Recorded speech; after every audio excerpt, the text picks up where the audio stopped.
sebagai sebuah ide pemikiran untuk udahlah Pilpres ini akan adem, akan tenang kalau Pak Ganjar disandingkan dengan Pak Prabowo. Betul.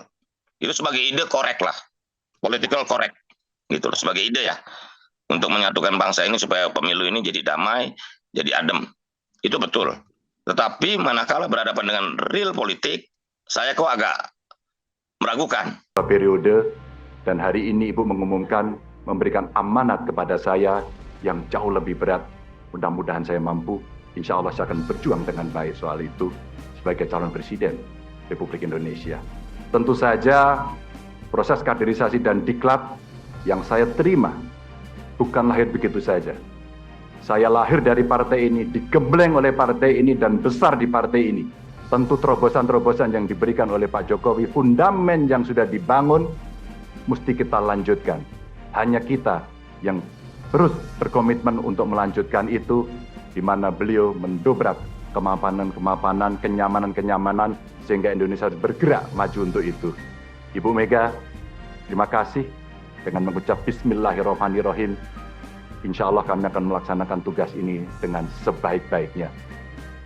Assalamualaikum warahmatullahi wabarakatuh. Salam damai sejahtera buat kita semua. Om Swastiastu, Namo Buddhaya, dan salam kebajikan. Saya Feby Mahendra Putra, Direktur Pemberitaan Tribun Network. Tribuners, pada tanggal 21 April 2023 yang lalu, tepatnya hari Jumat, 1 hari menjelang Hari Raya Idul Fitri, Ketua Umum DPP PDI Perjuangan, Megawati Soekarno Putri, mengumumkan nama bakal calon presiden dari PDI Perjuangan, yaitu Mas Ganjar Pranowo yang pada saat ini masih menjabat sebagai Gubernur Jawa Tengah.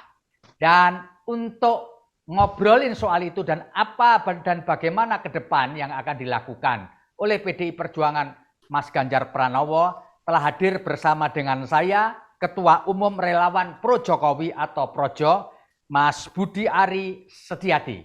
Assalamualaikum Pak Budi.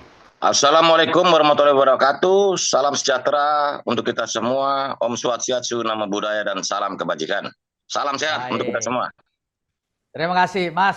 Mas Budi, bisa dikomentari Mas mengenai keputusan DPP PDI Perjuangan, dalam hal ini adalah Ketua Umum Ibu Megawati Soekarno Putri, yang mengumumkan pencalonan Mas Ganjar Pranowo sebagai presiden di tahun untuk pemilu 2024. Pak Budi, silakan Pak.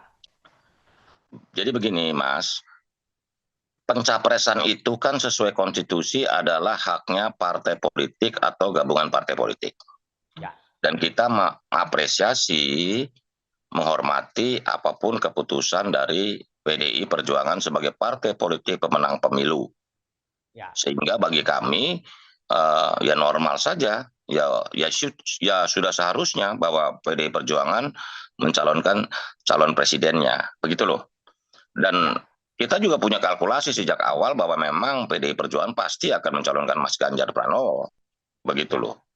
Jadi buat kami ya kita menghormati keputusan Ibu Ketua Umum PDI Perjuangan Bu Hajah Megawati Soekarno Putri, dan juga menghargai sikap PDI Perjuangan, keputusan PDI Perjuangan untuk memperjuangkan dan mencalonkan Mas Ganjar Pranowo sebagai calon presiden Republik Indonesia di 2024. Jadi bagi kami sebagai relawan, ya itu normal dilakukan oleh partai politik.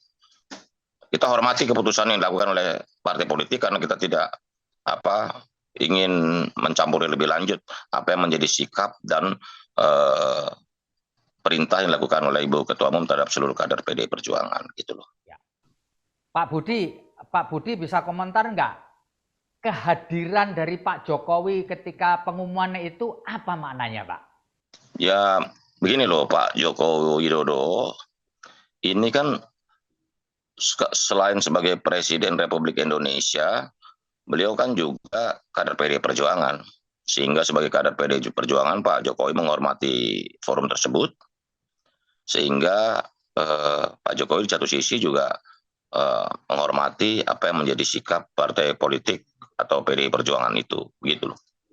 Ya, Pak Budi, apakah sikap Bu Mega dan Pak Jokowi ini linier dengan sikap dan keinginan dari Projo, Pak? Bukan soal linear, kita kan masih melihat dinamika lebih lanjut. Karena dalam kalkulasi kami begini loh, rumus di 2024 itu ada 4. Ya. Yang pertama itu koalisi partai. Ya. Koalisi partainya menentukan, itu yang pertama. Yang kedua siapa capresnya, kedua siapa cawapresnya, dan yang ketiga kemana Jokowi dan seluruh relawan Jokowi ini bergerak untuk mendukung calon tertentu. Jadi 4 komponen kesuksesan di Pilpres 2024 itu seperti itu. Jadi koalisi partainya dulu. Kalau kami kan melihat ini dinamikanya ini kan Indonesia ini luas di 38 provinsi. Bagaimana koalisi partainya ini bisa dibentuk gitu loh. Nah, kedua siapa capresnya dan kita masih nunggu lagi siapa cawapresnya, begitu loh. Setelah itu baru kita bersikap untuk mendukung pasangan mana yang kita dukung, begitu loh. Jadi kami kalau bersikap nunggu 3 komponen itu, koalisi partainya, capresnya, cawapresnya. Jadi nah ini kan baru satu pasal doang yang namanya capresnya. Ya. Koalisi partainya belum, cawapresnya juga belum. Sampai ya Pak Budi ya, ini belum akan menentukan sikap Projo berikutnya, masih wait and see gitu ya Pak? Ya, kita masih menunggu komando dan arahan Pak Jokowi lebih lanjut, gitu. Bahwa Pak Jokowi punya preferensi ke calon tertentu ya kita lihat aja. Nanti kan pada waktunya juga akan bersikap secara penuh, gitu. Pak Budi, kalau boleh saya tahu Pak, kapan komunikasi Bapak dengan Pak Ganjar yang terakhir?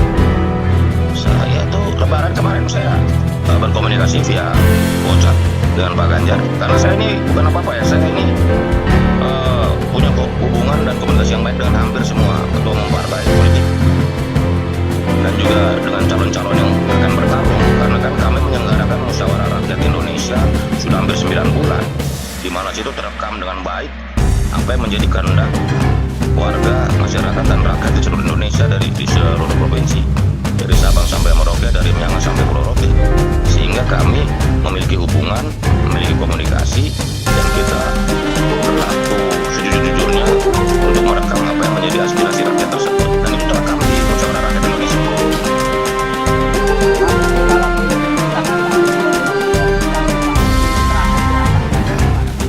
Ya, saya mengucapkan selamat kepada Pak Ganjar karena sudah menjadi calon presiden Republik Indonesia 2024. Dan juga dalam forum Minal Aidin wal Faizin, saya juga menyampaikan minal aidin wal faizin, mohon maaf lahir batin. Begitu Mas. Tapi pembicaraan politik lebih lanjut kan tidak, karena saya bukan apa-apa. Kita terus melihat, mengkalkulasi langkah-langkah dan apa yang akan kita tempuh dalam hal kalkulasi di peristiwa politik 2024 ini. Gitu. Karena bagi kami 2024 ini ada sesuatu yang baru, gitu loh. Berbeda dengan 2014. Sehingga perlu perhitungan yang lebih detail, lebih rigid, dan jelas terukur gitu loh. Karena kita bicara soal kepentingan bangsa dan kepentingan negara secara menyeluruh. Sehingga misalnya kita bertanya, apa sih yang Indonesia perlukan di tahun 2024 ke depan? Di tahun-tahun ke depan. Itu kan tantangan kita sebagai bangsa dan negara. Tentu tantangan geopolitik kita luar biasa. Karena potensi instabilitas geopolitik ini kan juga menjadi concern gitu loh. Perubahan-perubahan geopolitik dunia yang luar biasa. Dan yang ketiga kan soal ekonomi.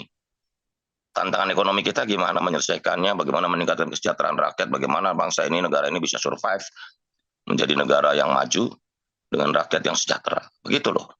Nah, tantangan itu kan harus kita jawab gitu loh. Bukan, saya nggak mau terjebak sekedar kita ke figur-figur, dukung figur, tapi juga bagaimana agenda-agenda prioritas dan bagaimana kita menjawab tantangan-tantangan bangsa ini ke depan. Kita berpikir soal negara lah, soal bangsa, soal rakyat ini ke depan. Begitu loh. Ya, Pak Budi, ya. Kapan Bapak berkomunikasi terakhir dengan Presiden Joko Widodo, Pak? Ya, kita minal aidin aja, minal aidin. Ya. Apakah juga terkait dengan Mas Ganjar kemarin, Pak? Oh, belum, cuman arahan beliau tunggu aja. Oh, begitu ya. Iya. Jadi kita hanya berbesar untuk menunggu perkembangan gitu, Pak? Iya, menunggu perkembangan lebih lanjut. Ya.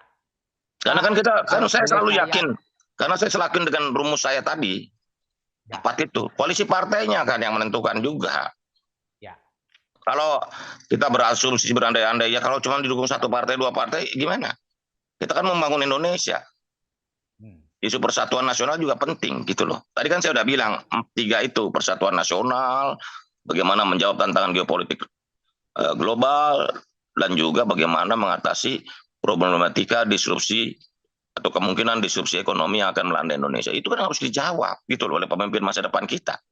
Tentu saja untuk melanjutkan legasi-legasi yang ditinggalkan Pak Jokowi. Nah, legasi yang baik, yang bagus ini kan terus harus dipertahankan, ditingkatkan. Yang kekurangannya ya kita bersihkan begitu loh. Tapi yang pasti bahwa kita ini bergerak sebagai bangsa jangan mundur-mundur lagi. Apa yang sudah bagus kita terusin. Apa yang kurang kita perbaiki. Begitu loh. Ya. Pak Budi, beberapa waktu yang lalu muncul isu atau fenomena koalisi besar. Di mana di situ Pak Jokowi juga hadir. Menurut Pak Budi, gimana sih Pak? Apa yang dimaksud dengan koalisi besar itu Pak? Ini loh, koalisi besar ini kan koalisi yang dibentuk oleh partai-partai pendukung pemerintahan Pak Jokowi. Ya. Dan hampir semua ketua umum partainya kan jadi menterinya Pak Jokowi. Ya. Sehingga kita harus menjaga juga keutuhan pemerintahan ini. Ya. Dan spirit koalisi besar kan begini loh. Indonesia ini negara besar yang juga tadi saya sebutkan tantangan-tantangan ke depannya juga luar biasa besar. Sehingga kita harus jawab tantangan-tantangan itu dengan mempersiapkan program-program dan agenda-agenda yang mampu menjawab tantangan tersebut gitu loh. Apa kita masih ada problem dengan persatuan nasional kita gimana? Makanya politik identitas kita tolak, politik yang memecah belah kita tolak. Begitu loh. Terus bagaimana tentang tantangan geopolitik, ketidakpastian geopolitik global. Dan yang terakhir yang ketiga tadi, bagaimana lompatan pemulihan dan lompatan ekonomi ke depan harus kita jawab. Kita ini kan mau jadi negara maju, sehingga optimisme dan juga semangat kita untuk menggerakkan dan mendorong Indonesia sebagai negara maju harus kita lakukan secara komprehensif, begitu loh. Ya, Pak Budi, dalam koalisi besar itu kan PDI Perjuangan tidak muncul, Pak. Menurut Pak Budi gimana? Kan diundang bahwa PDI Perjuangan memutuskan tidak hadir atau berhalangan hadir kan soal lain. Tapi yang pasti Pak Jokowi punya spirit, 6 partai politik parlemen yang ada di pemerintahan Pak Jokowi ini kan sebaiknya kan bersatu gitu loh. Bahwa nanti ada perbedaan dalam 2024 ya itu soal pilihan gitu loh. Kita juga tidak mau mencampuri terlalu jauh sikap dan keinginan partai politik. Cuman yang harus disadari, begini loh Mas. Saya berkomunikasi dengan hampir semua ketua partai, jadi sehingga saya dapat logiknya partai politik dan itu nggak salah. Di 2024 ini kan pilpres, pileg serentak. Ya. Sehingga partai politik pasti juga berpikir tentang kotel efek atau efek ekor jas untuk kursi partai politik tersebut di parlemen. Ya. Sehingga itu semua hal yang lumrah, wajar, normal dilakukan, dipikirkan oleh partai politik gitu loh. Sehingga ketika partai politik memutuskan mau mendukung siapa menjadi capres atau cawapres, tentu setiap partai politik akan mempertimbangkan efek elektoral ke mereka. Ya. Gitu loh. Karena ini kan pemilu serentak, pileg dan pilpres. Betul. Begitu, sehingga makanya kita selalu berhati-hati dengan menempatkan koalisi partai sebagai komponen pertama tadi tuh. Sebelum kita menentukan capres, cawapres, kita harus tentuin dulu koalisi partainya. Karena kan kita nggak bisa menang sendiri, maksudnya setiap partai pengen elektabilitasnya atau efek elektoral paling sendirian, ya nggak bisa dong. Partai lain kan juga ingin bertahan, karena itu akan mempengaruhi komposisi kekuatan partai politik baik di parlemen maupun di pemerintahan. Begitu Mas. Ya. Pak Budi, kalau boleh memprediksi begitu Pak Budi memprediksikan nanti itu pada tahun 2024 itu akan bertarung berapa pasangan ya Pak ya? Ya maksimal 3. Maksimal, tapi bisa maksimal 3, tapi bisa 2. Oh, bisa 2 ya Pak? Ya, tapi maksimal 3 calon. Ya. Tapi lagi diusahakan untuk 2 calon. Ya, yang hampir pastikan calonnya Pak Anies, Pak Ganjar, yang satu lagi Pak Prabowo. Yang akan maju siapa Pak Budi? Pak Prabowo. Oh, Pak Prabowo ya, jadi 3 itu ya Pak? Iya, kalau capres kan sudah pasti Pak Anies, Pak Ganjar, dan Pak Prabowo. Tinggal cawapresnya siapa. Nah, cawapres ini akan membentuk atau mendukung terbentuknya koalisi partai kan. Begitu loh. Ya. Dan saya yakin banyak wacana muncul bahwa akan lebih bagus kalau Pak Ganjar dipasangkan dengan Pak Prabowo. Apakah menurut Pak Budi mungkin, Pak? Gini, sebagai sebuah ide nggak salah. Sebagai sebuah ide pemikiran untuk udahlah Pilpres ini akan adem, akan tenang kalau Pak Ganjar disandingkan dengan Pak Prabowo. Betul. Itu sebagai ide korek lah. Political correct. Gitu loh, sebagai ide ya. Untuk menyatukan bangsa ini supaya pemilu ini jadi damai, jadi adem. Itu betul. Tetapi manakala berhadapan dengan real politik, saya kok agak meragukan itu terbentuk. Kenapa? Karena tadi saya bilang, ini pemilu 2024. Ini serentak, pileg dan pilpres. Sehingga semua partai pasti akan mencoba memaksimalisasi pilpres ini untuk kepentingan elektoral partainya. Begitu loh. Jadi idenya oke, tapi menurut saya secara real politik agak sulit terwujud gitu loh. Idenya sih saya nggak tolak, dalam pengertian oke, bagus juga untuk bangsa ini, persatuan nasional jadi penting gitu loh. Cuman bagaimana mewujudkannya? Saya bilang, orang semua partai juga berkepentingan dengan pileg, suara di pileg. Ya, Pak Budi, kalau menurut pengalaman dan pengetahuan Pak Budi, sebaiknya bagaimana memilih calon wakil presiden untuk Pak Ganjar Pranowo ini, Pak? Ya, seperti yang disampaikan Pak Presiden, kan ada beberapa nama yang disebut Pak Presiden untuk layak menjadi pendamping Pak Mas Ganjar. Tapi kan kembali lagi tadi, pertimbangan koalisi partai juga penting, gitu loh. Ya. Mas Ganjar sama siapa kan juga harus dihitung partainya gimana. Ada nggak partai yang mau dukung gitu loh. Kan kalau saya rumusnya selalu koalisi partainya.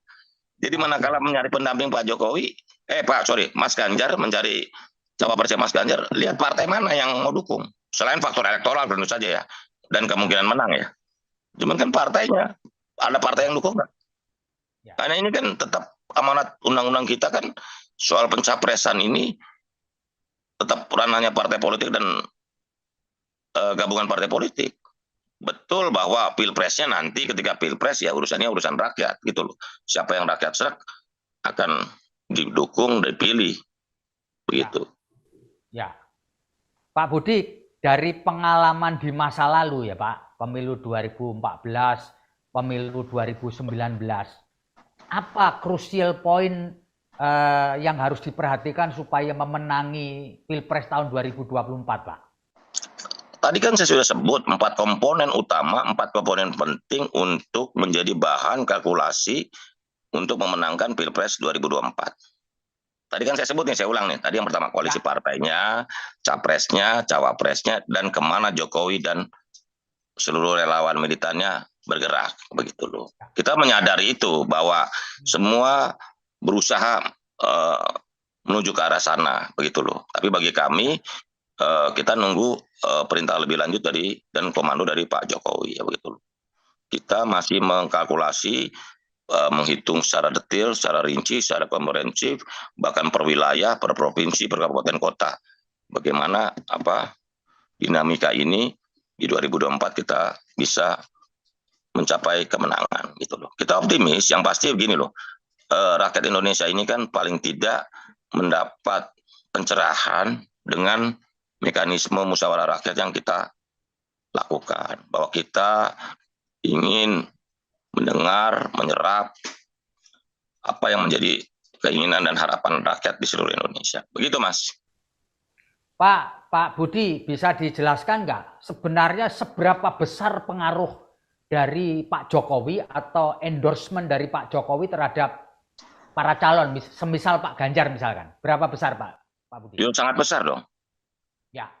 Karena Pak Jokowi ini kan tingkat kepuasan publik dan approval ratingnya sangat tinggi. Ya. Sampai 77% dan mungkin 80%, sehingga tingkat kepuasan publik yang tinggi ini bisa dikonversi dengan endorsement yang dilakukan oleh Pak Jokowi, begitu loh. Ya. Sehingga siapapun calon presiden yang didukung oleh Pak Jokowi pasti akan menang, begitu loh. Kita punya keyakinan itu. Siapapun capres yang didukung oleh Pak Jokowi pasti menang. Gitu ya Pak ya. Pak Budi, mumpung ketemu Bapak ini, bisa diambil kesimpulan nggak dari hasil musrah yang sudah dilakukan oleh Projo selama ini, Pak? Kesimpulannya apa, Pak? Jadi Projo dan beberapa relawan Jokowi ini kan menggelar musrah hampir 9 bulan dari Agustus tahun lalu ya. Hampir 9 bulan, nanti ada puncak musrah yang kita jadwalkan 14 Mei 2023. Kita menyerap begini, bahwa nama-nama, ada kebanggaan sedikit lah di hati teman-teman ini, bahwa nama-nama yang terserap di musrah itu adalah nama-nama yang nanti akan bertarung di 2024. Gitu loh. Jadi kita bangga dong. Oh, ternyata nggak salah nih. Serapan kita, ternyata nama-nama yang beredar atau terekam di musrah adalah nama-nama yang menjadi petarung utama atau berpeluang menjadi kandidat penting dalam pertarungan di 2024, begitu lah. Kontestasi lah, kita nggak bilang pertarungan, karena juga ada ide untuk udahlah ini friendly match saja untuk persatuan nasional. Bagaimana kita membuat kontestasi 2024 ini menjadi lebih sejuk, lebih bersahabat, lebih mendamaikan, tidak perlu isu-isu yang memecah belah bangsa. Seperti itu, Mas. Ya, apakah ada kesimpulan lain, Pak, selain nama-namanya yang muncul dalam musrah itu adalah nama-nama yang nanti akan bertarung di kontestasi 2024? Kesimpulan penting juga adalah bahwa harapan rakyat tentang pendidikan yang terjangkau, kesehatan yang terjangkau, dan isu-isu ekonomi ini menjadi penting gitu loh. Oke. Jadi isu-isu ekonomi, kesejahteraan rakyat, pendidikan, kesehatan, ini sangat penting diadres oleh atau disuarakan oleh seluruh peserta atau warga atau rakyat yang menghadiri musyawarah rakyat. Begitu. Di semua provinsi. Jadi, rakyat tetap menginginkan pendidikan yang murah dan terjangkau, kesehatan, isu-isu tenaga kerjaan, lapangan kerja dan kesejahteraan ekonomi menjadi isu yang sangat krusial bagi masyarakat Indonesia. Sehingga kita memerlukan jawaban-jawaban atau pemerintahan hasil pemilu 2024 ini harus bisa menjawab, mendeliver apa yang menjadi harapan rakyat, yaitu bagaimana kesejahteraan rakyat ditingkatkan. Begitu, Mas. Ya, Pak Budi, menurut Pak Budi, apakah mungkin Pak Jokowi mengendorse orang di luar Ganjar, Pak? Gini loh, sebagai kader PDI Perjuangan tentu Pak Jokowi menghormati keputusan partainya. Tapi jangan lupa Pak Jokowi ini kan pemimpin Republik Indonesia, Presiden Republik Indonesia yang jadi kepala negara dan kepala pemerintahan. Sehingga Pak Jokowi tentu juga menjaga keseimbangan dong. Apalagi nanti yang bertarung juga menteri-menteri Pak Jokowi, begitu loh. Yang bertanding kan. Saya nggak pakai istilah bertarung lah, bertanding, berkontestasi di 2024. Itu kan semuanya dari kantongnya Pak Jokowi. Kalau Pak Prabowo, dari hasil serapan musrah kan Pak Prabowo, Pak Ganjar, Pak Erlangga, Pak Sandi, Pak Mahfud, kan nama-nama yang mencuat dari hasil musrah. Dan itu nama-nama yang potensial semua dari yang akan berkontestasi di 2024 kan. Ya. Begitu. Pak Budi, kira-kira menurut perkiraan Pak Budi kapan Pak Jokowi melakukan endorsement terhadap capres ini, Pak? Begini, mungkin kita harus periksa undang-undangnya ya. Apa Presiden Republik Indonesia boleh secara terbuka mendukung calon tertentu. Saya nanti pelajari dulu lah undang-undangnya ya. Tetapi yang pasti bahwa tentu sebagai Presiden Republik Indonesia, Pak Jokowi punya kewajiban menjalankan atau menyelesaikan tugas sebagai penanggung jawab pemilu ini dengan baik, supaya demokrasi kita berjalan dengan baik, sehingga kita juga bisa menghasilkan kepemimpinan nasional berikutnya yang lebih representatif dan sesuai dengan harapan rakyat.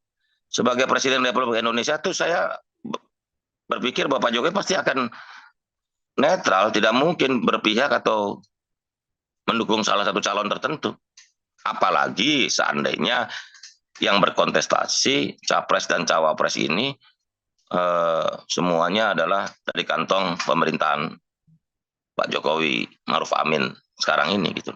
Masa Pak Jokowi menunjukin sikap dukung A, dukung B? Saya pikir ya sudah, silakan bertanding. Itu kan keputusannya partai politik dan rakyat nanti untuk memilih. Kalau Projo tentu saja bersikap nanti pada waktunya. Ya, Pak Budi, jadi kehadiran Pak Jokowi kemarin di pengumuman Bu Mega itu bukan endorsement ya Pak ya? Bukan ya Pak ya? Ya sebagian menafsirkan itu sebagai endorsement, tapi sebagian lagi kan ya Pak Jokowi kan sebagai kader partai juga menghormati keputusan partainya. Tapi di sisi lain juga Pak Jokowi juga menerima Pak Prabowo dalam kunjungan silaturahmi di Idul Fitri juga dengan baik gitu loh. Karena Pak Jokowi ini kan harus dilihat dia ini ke Presiden Indonesia, Presiden Republik Indonesia. Bukan sekedar kader partai aja, bukan tunggal kan gitu. Sehingga Pak Presiden Jokowi juga harus menjaga hubungan, menjaga jarak yang kurang lebih sama dengan seluruh kontestan yang akan berkompetisi di 2024 ke depan. Begitu Mas. Ya. Mak, terakhir ini Pak. Kalau boleh memberi saran begitu, apa saran yang akan Pak Budi sampaikan kepada Pak Ganjar, Pak? Ya, yang pasti Pak Ganjar seperti Pak Jokowi bilang memang pemimpin yang merakyat. Pak Ganjar ini punya gestur kepiawaian dalam mendengarkan apa yang menjadi maunya rakyat. Pak Ganjar juga pemimpin yang merakyat, tidak neko-neko, dan Pak Ganjar ini juga simbol dari pemimpin yang juga mau turun, mau dekat dengan rakyat. Begitu loh. Saya sih berharap Mas Ganjar ya bisa sukses dalam Pilpres 2024. Tapi kan itu tadi syaratnya tentang siapa koalisi partainya dan wapresnya itu juga menentukan, gitu loh. Ya. Itu. Ya, kita berharap semoga di tahun 2024 bisa terpilih presiden dan wakil presiden yang terbaik buat Indonesia dengan terus menjaga persatuan nasional, dengan menghindari isu-isu politik identitas, isu-isu yang memecah belah bangsa, tapi dengan isu-isu yang lebih produktif, terutama bagaimana menjawab tantangan bangsa dan negara ini ke depan, terutama menyangkut isu-isu ekonomi dan peningkatan kesejahteraan masyarakat dan rakyat Indonesia. Begitu Mas. Baik. Terima kasih Pak Budiari Setiadi, Ketua Umum Relawan Pro Jokowi, atas ngobrol kita dalam kesempatan hari ini.